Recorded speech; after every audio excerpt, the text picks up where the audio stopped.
Hello everybody, this is Hammer Striker here. Today we're kind of going to do a video on what I might call practical prepping. There's a lot of different variations of prepping, and you've seen the discussions about having a massive amount of food, and I won't say those people are wrong, but it's not practical for most people from a budget standpoint, a storage standpoint. Going to all-in, full-on prepping really isn't an option. So I'm going to talk about practical prepping, mostly in the context of what you would probably have to do anyway for the natural emergencies that you have to deal with in your area. So we're based in Florida. June through November is hurricane season, and you prepare for hurricanes. So you buy some basic stuff, food, of course you got to have that. Hopefully you don't normally need these for hurricanes, but there's some basic things that you keep around in the event a hurricane arrives and you're going to be stuck for usually up to about a week. What I'm going to look at here is preparing for the possibility of service disruptions associated with COVID and some of the unique threats that COVID-19 is what I'm referring to, presents, and what might be a reasonable practical prepping for that then can just roll into your disaster prep for the natural disasters. If you're up north, it's kind of coming out of blizzard season, so you might already have a prep kit for that. If you're down south, then you're coming into hurricane season. So there's a few things you want to have that would be part of any that kit that you're going to deal with that. You want food that you guys can eat, that your family will eat, that can be prepared easily. This just needs to be fried, and this does require butter. So when you consider something like this, you might say, okay, can I make it with oil? Something you don't have to refrigerate, because again, it's kind of doing a dual purpose between, in this case, hurricane prep and COVID. Macaroni and cheese, packaged things. This is not high cuisine, but it is nutritious. Most of these are vitamin enriched, and it's calories, which you'll need during any kind of a stranded event. And we're definitely not saying any of these brands are better than others. It's just what is happened to be available that is going to kind of suit this need. A few cases you might want to look at brand. This is something right now that these are hard to come by. These are masks for protection, and they're 3M brand. Watch out for other brands. There's a lot of no-name brands out there that are virtually ineffective. A few things to look for. Make sure they're N95, and also make sure that they have the valve. The 3M calls it cool flow, but the key to this valve is it's an exhale valve, so it's a one-way valve, which avoids, when you breathe out, pushing the mask off your face so that the initial suction of breathing in will pull air past the mask. The ones that you see on Emergency and the various TV shows where there's just kind of a square over the face, or you often see in airports, they're ineffective against COVID. These will stop the virus, but you also have to remember it's now going to be on the outer surface. So when you handle these to remove them, they're not something you can keep using the same mask over and over. So you want to limit using these to where you really do need to use it. You're caring for somebody that's infected, or you have to go out where there's infection. Now right now there's a lot of price gouging going on with these, and they're kind of hard to find, but that's something that would be a special preparation for COVID by itself. And then some sort of hand sanitizer, if I could say it. This is 72% alcohol. There's a number of brands out there that are 60%. You want it to be at least 60, but I prefer 70 or above. So this might be another case where you look for brands rather than the off brands. Other things that you want to kind of have in mind is, I've kind of showed this. You don't want to run out of this. And of course, the bigger brother that goes with this, which would be paper towels. And of course, the various bleach-based cleaning solutions that you would use to clean with paper towels. So let's talk about the food a little bit. I talked about dry food that can be prepared either by cooking with minimal other supplies, or things that simply boiled water will get the job done. Most of these will feed a couple people with one box. So if you've got a family of 3 or 4, then you may need to buy a few more boxes. Dried fruit is always good and nutritious, and it stays well. It doesn't require refrigeration. Make sure you try it before the fruit that you're going to keep before you stuff it in your pack, just in case you don't like it. The mangoes seem to be pretty good. Other dried fruit has been kind of hideous sometimes. Canned goods are always good because most of the case, other than things like kidney beans, which do need to be cooked to be safe, peas, most green beans, yellow beans, things like that, can be eaten right out of the can if you need to. And then don't forget coffee and whatever else you need, various drinks you need, that is something that is part of your daily life, because you may have a hard time getting it. So let's talk about the possible effect of COVID coming into an area. There seems to be a lot of overreaction going on with it right now. We're not necessarily looking at any kind of a panic associated with it, but it is kind of shutting things down. People are reacting more significantly to this than some of the prior ones. Quarantines are being put in place, and various people are just not wanting to go to work. The employers may not want you to come to work if you have even a sniffle. So you may find that services are disrupted. The grocery store that you like to shop at may not be available to you when you need food. If there is a mad rush to the store to buy everything up, you may find that things are kind of not available. You may actually just say, I don't want to go through the house. I would leave the house until it kind of burns through, till it goes through the area and we're on the other side of it. The period of threat for COVID is somewhere between 14 and 21 days. They're saying 14 days, but now we're kind of hearing that may not be long enough. So the period that you want to worry about may be a little longer than your typical hurricane. For a hurricane, typically you prepare for 7 days. With this, you may want to have 3 weeks worth of supplies, maybe a little bit more, if you just simply don't want to leave the house or shouldn't leave the house, or where you would go to get stuff isn't available for whatever reason. We're not talking about the zombie apocalypse, just that it may be better or safer to remain in your house or minimize your travel. One last note on how much you would buy.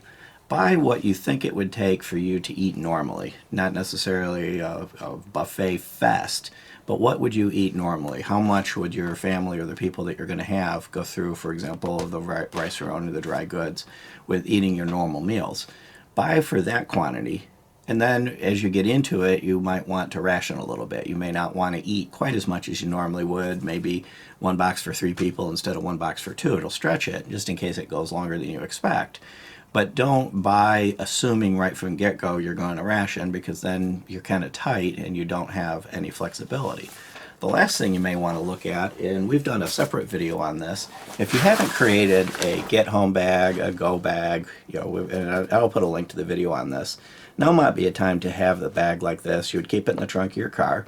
Purpose of it is to assist you with getting home if there's some sort of a issue that prevents you from just driving home like you normally would. And then if you do find yourself stuck in your house, bring the bag in the house. Keep it in the house. It can also double as a go bag if you find that you need to leave for whatever reason. You have a bag that's kind of got a lot of the preparations in it, emergency food and everything. Grab it and throw it in the trunk of your car. So that kind of sets you up for a practical preparation for COVID without overdoing it and without panicking. And please don't go out and buy up everything in the store. Buy what you need to protect yourself. I'm going to go ahead and clear off the table because I'd mentioned that we had a double whammy. We had COVID going on, and now we've got a very contentious election season.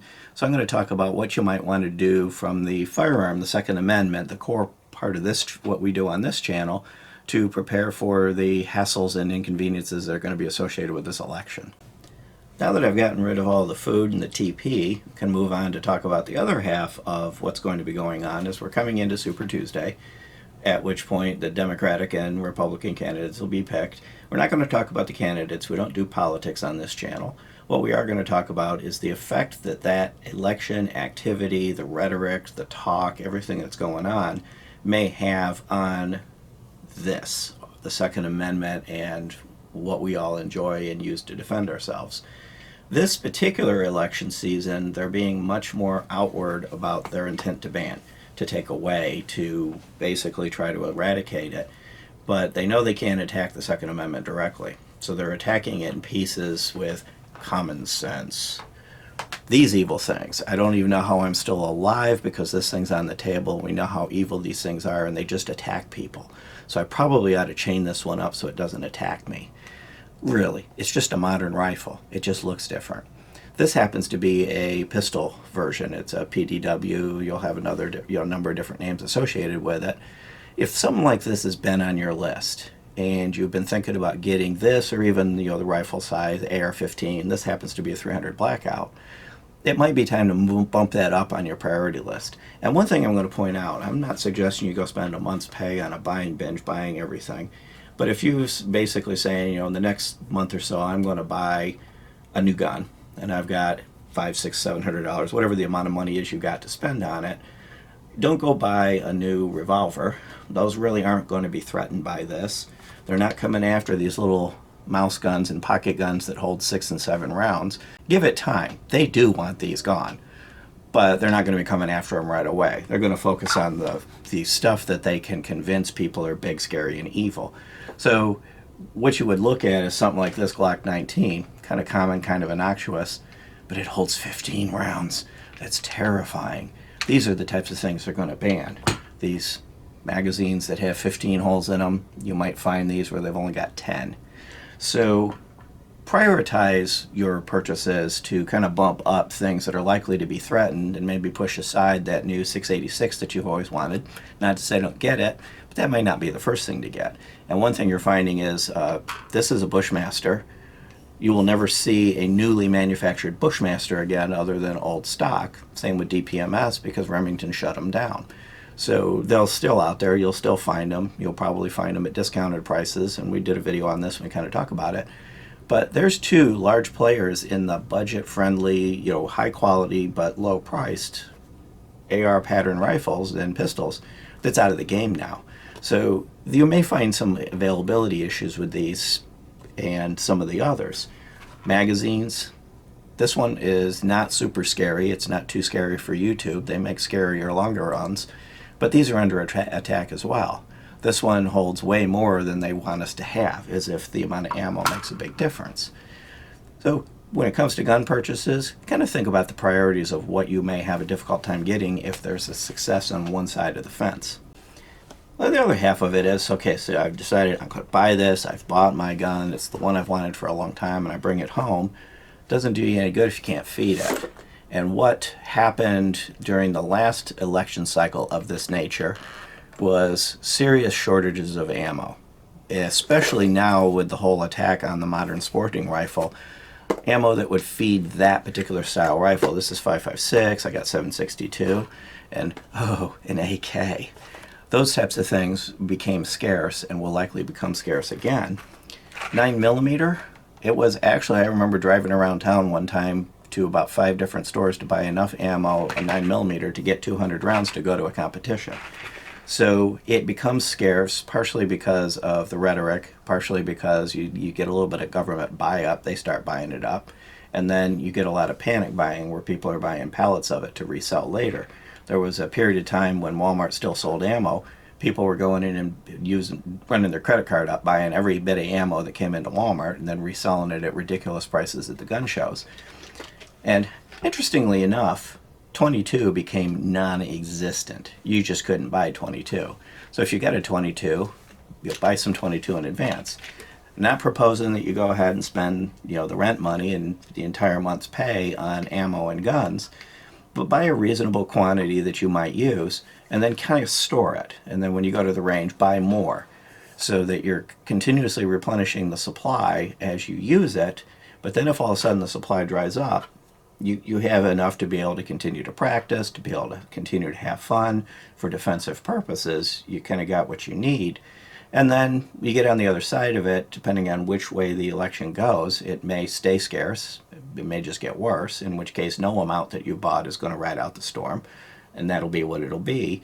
More likely, it'll kind of go back to normal, it'll settle down and stabilize. Ammo, 22, 9mm will start to be available again like it is now, and you can kind of then drain down your supply and go a few months without having to have an ammo bill and move on with that. The other thing we did notice that during the last crisis, ammo became very expensive. 9mm, which right now you can get online $10, $11 a box, gun store usually $13 to $16 a box, was over $20. These things were selling at gun shows for $100 a piece, and people were actually buying it. Now, I don't recommend you be one of those kind of people. They're kind of a lower life form. Buy what you need, buy what you think you're going to want, and then just keep it so that you have what you need, because if you don't have a magazine to put into the gun, it really doesn't do you a whole lot of good to have it. So in summary, don't panic, don't go blowing a whole lot of money, but also don't stick your head in the sand and pretend none of it's going to happen. This cycle has repeated itself over time. The COVID thing's a little bit new. This is the first time there's been a whole lot of U.S.-based panic and rhetoric about it. But the gun thing, this is a cycle. This happens on a cyclic basis. Prepare for it. You'll be able to ride it through and enjoy it. don't prepare for it, you may find yourself limited in what you can do. You may not be able to get out to the range, you may not be able to practice. But beyond that, kind of try to prepare a little bit. If you like our videos, please give us a thumbs up, share, subscribe, click that bell up there to get notified if you do. Check us out on Facebook, Patreon, Instagram, Gunstreamer. We're kind of all over the place. Thank you.